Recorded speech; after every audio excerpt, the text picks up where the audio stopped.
Hello students, I welcome you all on behalf of AVKS Academy. Okay, firstly this is R Rohit सागर. मैं अभी आप लोगों को जो पढ़ाने वाला हूँ वो आप देख ही रहे, जो कि है ज्योग्राफी के बारे में.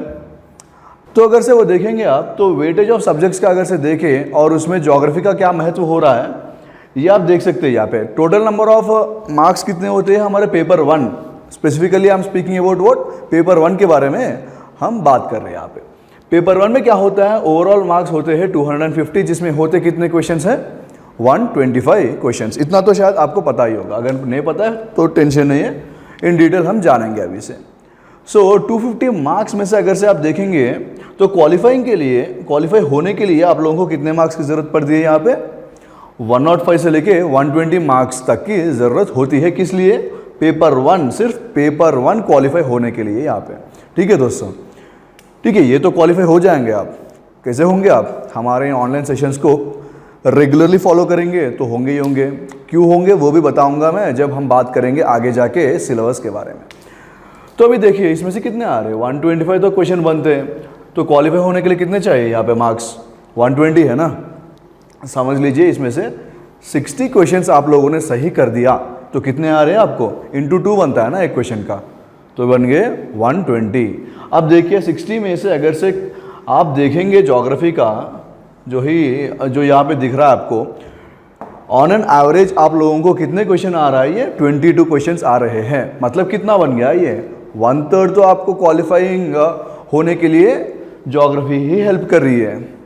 ठीक है दोस्तों, इसीलिए हम जैसे कि सॉर्ट आउट करके देखें ना तो आप लोगों को पता चल चुका होगा कि ज्योग्राफी का वेटेज क्या बन रहा है. यहाँ पे 1/3 ऑफ द टोटल पेपर का वेटेज आपको ज्योग्राफी पे ही निर्भर हो रहा है. ठीक है, यही है महत्व. इस तरह से हम लोगों को सेग्रीगेट करके आगे बढ़ेंगे सब्जेक्ट को. तो अभी तो हम लोगों ने जान लिया कि इस पे फोकस तो करना ही है, लेकिन किस तरह करनी है सभी को ये पता नहीं होगा ना किस तरह करनी है.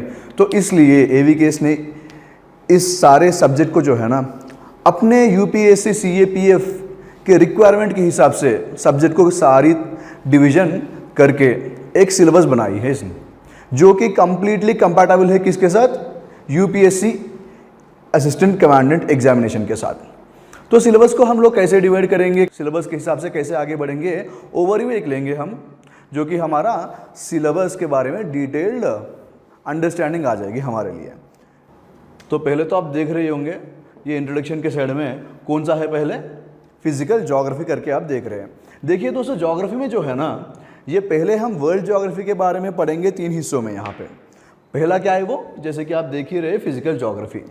फिर हम थोड़ा बहुत एनवायरनमेंट के बारे में जानेंगे जिसे कहते हैं एनवायरमेंटल ज्योग्राफी, और पॉपुलेशन ज्योग्राफी, जो कि इंपॉर्टेंस तो है नहीं उसका, इसीलिए हम लोगों ने बहुत ही कम, जितना चाहिए एग्जाम पॉइंट ऑफ व्यू के लिए उतना ही लेके रखे हैं.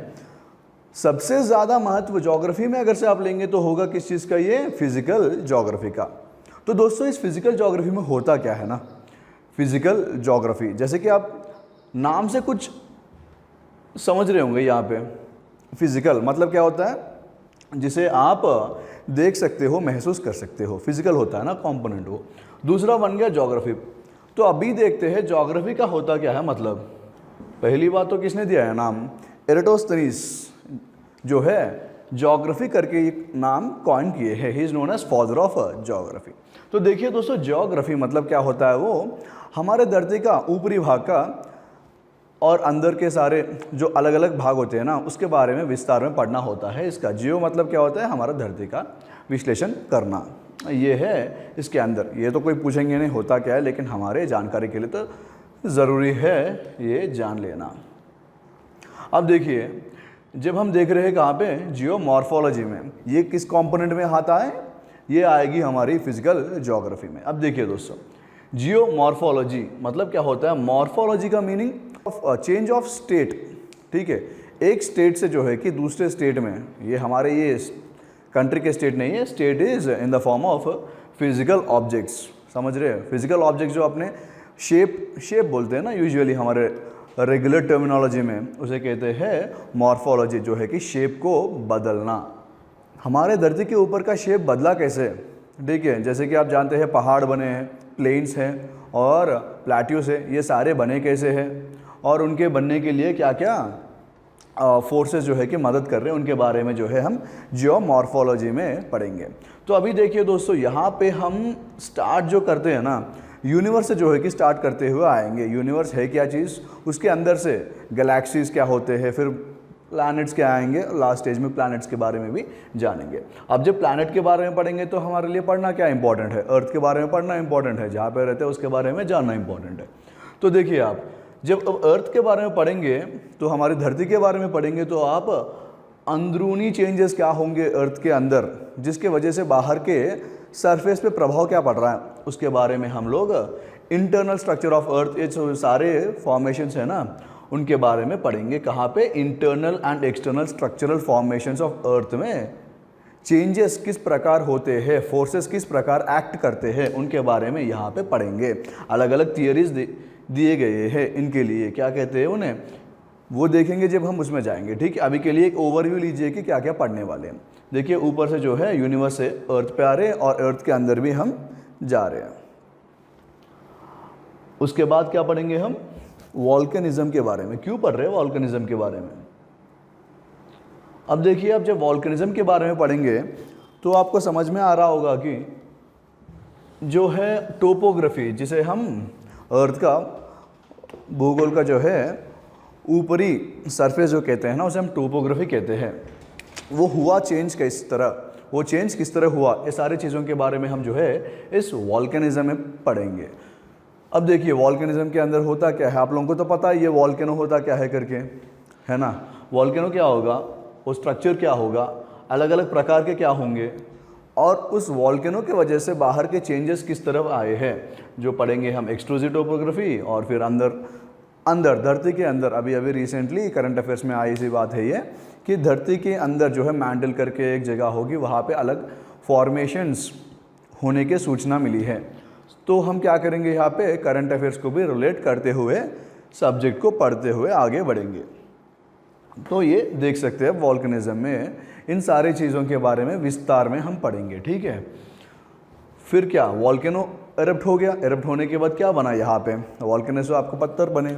ठीक है, पत्थर किस तरह बने, वॉल्केनो के एरप्शन होने से ही बने। इसीलिए हम पढ़ेंगे क्या, रॉक फॉर्मेशन एंड वो फॉर्म होने का जो प्रोसेस होता है ना, उसे जो है कि हम रॉक साइकिल कहते हैं। एक फॉर्म से दूसरे फॉर्म में जो है पत्थर चेंज होते रहते हैं, उनके बारे में हम पढ़ेंगे यहाँ पे रॉक फॉर्मेशन और रॉक साइकिल में। ठीक है दोस्तों, फिर क्या, डिजास्टर्स के बारे में भी पढ़ेंगे हम, जहाँ पे हम देखेंगे अर्थक्वेक के बारे में। ठीक है, अर्थक्वेक के बारे में हम देखेंगे और अर्थक्वेक किस तरह होता है, अंदर के चेंजेस किस तरह अर्थक्वेक के क्या कहते हैं होने के चांसेस बढ़ाते हैं, और किन वजहों से अर्थक्वेक होती है, उन सारे चीज़ों के बारे में हम अर्थक्वेक्स में पढ़ेंगे। फिर क्या है, लैंडफॉर्म्स। अब देखिए लैंडफॉर्म्स का मतलब ये है दोस्तों, देखिए यहाँ पे ऊपरी भूगोल जो है, हम अभी तक बात कर रहे थे प्लेट्यूज, माउंटेन्स, प्लेन्स, इन सारी चीज़ों के बारे में जो बात कर रहे थे ना, वो किन किन प्रकार के हैं। मतलब आप देखेंगे तो अलग अलग प्रकार के लैंडफॉर्म्स होंगे, किन वजह से वो फॉर्म हुए वो भी देखेंगे। ये होते हैं अलग प्रकार के, एक है अगर समझ लीजिए डिपोजिशंस के वजह से होते हैं, एक तो है एरोजन के वजह से होते हैं। ये सारी चीज़ों के बारे में हम इन लैंडफॉर्म्स के फॉर्मेशन और टोपोग्राफी के चेंजेस, इन सारी चीज़ों के बारे में विस्तार में यहाँ पे पढ़ेंगे। ठीक है, ये तो सारी चीज़ें कहाँ हो गई है, लैंड का जो है ना फीचर्स चेंज होने के सारे डिटेल बातें इन जियोमॉर्फोलॉजी में पढ़ने वाले हैं। उसके बाद नेक्स्ट इम्पॉर्टेंट टॉपिक बनता है हमारे लिए कौन सा, ये क्लाइमेटोलॉजी। ठीक है दोस्तों, क्लाइमेटोलॉजी क्या है, ये अब जो हवा ले रहे हैं ना, क्लाइमेट एक चीज़ तो है, पहली बात तो क्लाइमेट और वेदर के बीच में अंतर जानना बहुत ही इंपॉर्टेंट होता है। वेदर तो होता है day to day event, climate होता है हज़ारों सालों तक जो है टेम्परेचर धरती का नहीं बदलता है ना, और बाकी सारी चीज़ें जो नहीं बदलते उसे क्लाइमेट कहते हैं।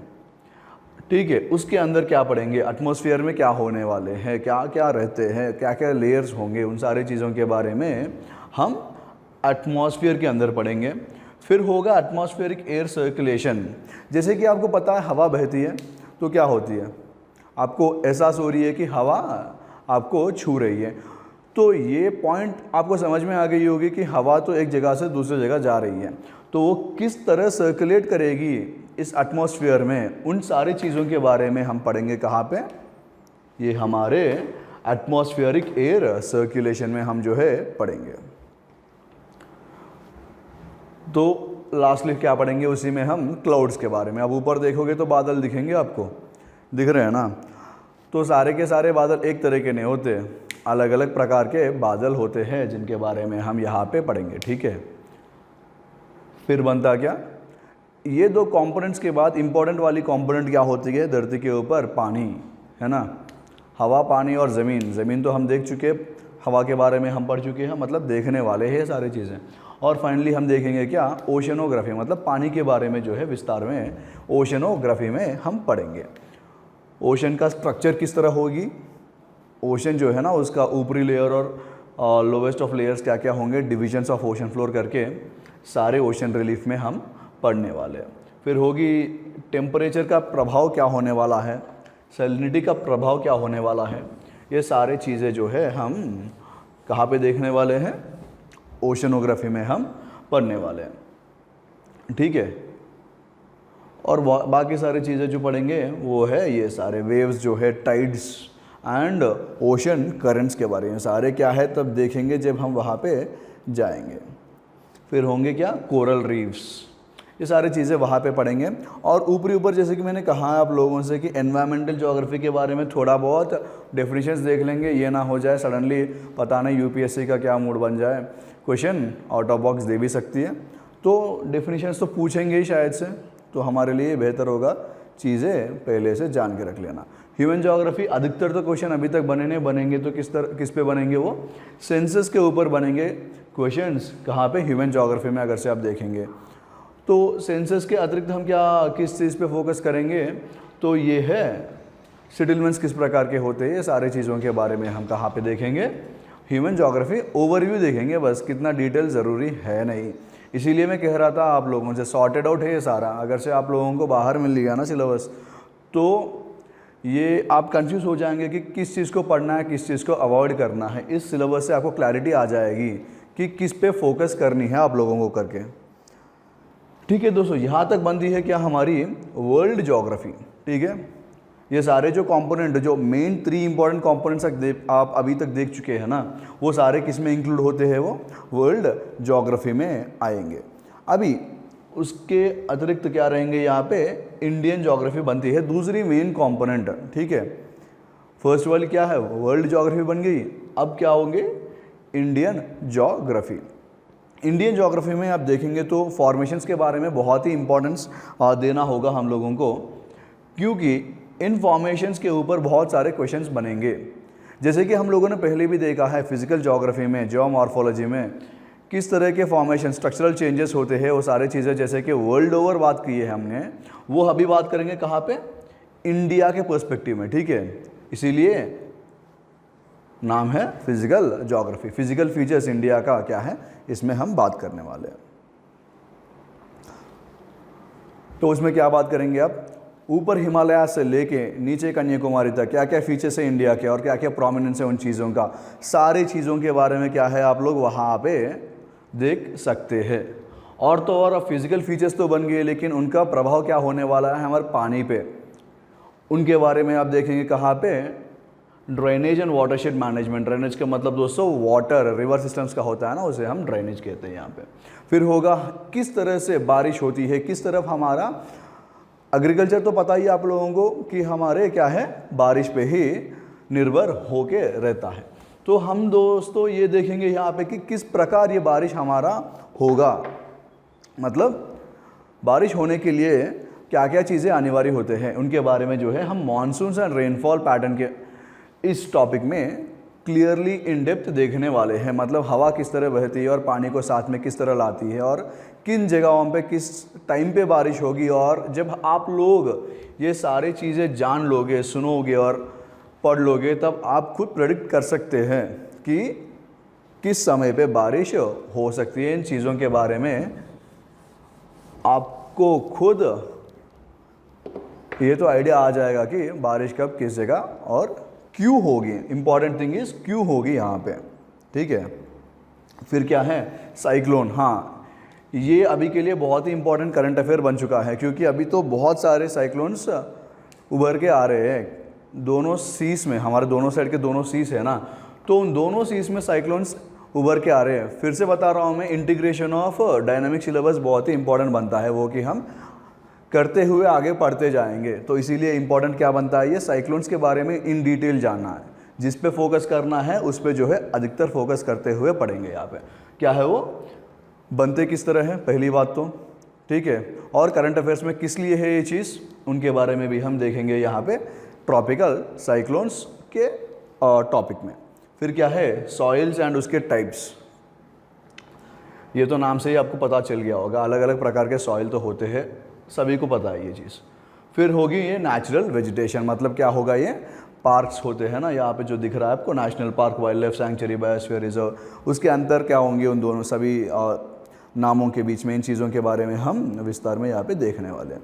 फिर क्या है, ऊपर अगर से देखेंगे तो मेन कंपोनेंट्स मिनरल्स है, और मिनरल्स से जो है एनर्जी रिसोर्सेज क्या क्या आने वाले हैं, रिन्यूएबल, नॉन रिन्यूएबल, और एग्रीकल्चर का प्रभाव क्या होगा, रिलेट करने वाले हैं दोस्तों। यहाँ पे आप देखेंगे एग्रीकल्चर, फिर इंडस्ट्री और ट्रांसपोर्ट देख चुके हैं ना, ये सारी चीज़ों के बारे में जब हम पढ़ेंगे फाइनली आप देखेंगे तो इन सारी चीज़ों को सॉइल टाइप से लेके मिनरल्स, एग्रीकल्चर और इंडस्ट्रियल सेक्टर, ये सारे जो है ना एक दूसरे से जो है इंटर रिलेटेड है। किस तरह इंटर रिलेटेड है, क्या क्या, किस तरह आप याद रख सकते हैं इन सारी चीज़ों को।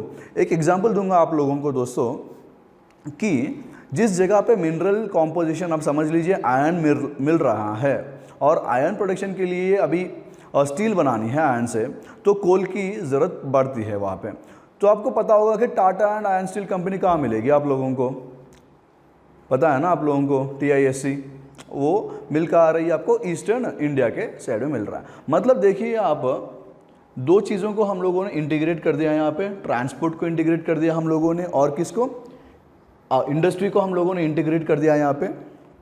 फिर हम लोगों ने इंटीग्रेट किया यहाँ पे मिनरल्स को, और ट्रांसपोर्ट को भी इंटीग्रेट करने वाले हैं। किस तरह इंटीग्रेट करेंगे, उसके बहुत ही पास में जो है पारदीप पोर्ट रहेगी, और कोलकाता का पोर्ट, हल्दिया पोर्ट जो है वो भी रहेगा वहाँ पे। तो दोस्तों देखिए यहाँ पे अभी जो है कोलकाता का पोर्ट का नाम भी चेंज कर दिया ना, श्याम प्रसाद मुखर्जी पोर्ट करके उसका नाम चेंज कर दिया। आप अगर से अभी यहाँ पे फोकस करेंगे तो आप लोगों को तीन चीज़ों के बारे में तो ज्ञान आ ही गया होगा। क्या, मिनरल्स के बारे में, और क्या है यहाँ पे इंडस्ट्रियल सेक्टर के बारे में, सेटअप के बारे में, और ट्रांसपोर्ट के बारे में। एडेंडम क्या है आप लोगों के लिए यहाँ पे, डायनामिक पार्ट। जब आप इन सारे चीज़ों को एक साथ पढ़ेंगे तो कौन रोक सकता है आपको पेपर 1 क्लियर करने के लिए। और ये जो एडवांटेज होगा आपको पेपर 2 के लिए भी, क्योंकि करंट अफेयर्स कंपोनेंट कहीं नहीं जाएगा आपका, और ये जो ज्ञान मिलेगा ना इन सारी चीज़ों से, उससे आप लोग जो है पेपर 2 का आंसर में एनरिचमेंट ला सकते हैं। इसीलिए ये इम्पॉर्टेंट बनेगा आप लोगों के लिए कि जानना कि किन चीज़ों को किस तरह इंटीग्रेट करके कैसे उन्हें डायनामिक सिलेबस के साथ पढ़ना है, जो कि हम आपको प्रोवाइड करेंगे आगे के लेक्चर्स में। ठीक है दोस्तों, अंटिल देन होपफुली आप लोगों को मिलूंगा मैं आगे के सिलेबस में, और इंटीग्रेट करते हुए सारी चीज़ों को पढ़ेंगे साथ में, और हम अपना जो है लक्ष्य प्राप्त करके ही रहेंगे। ठीक है, until then see you guys, have a good time.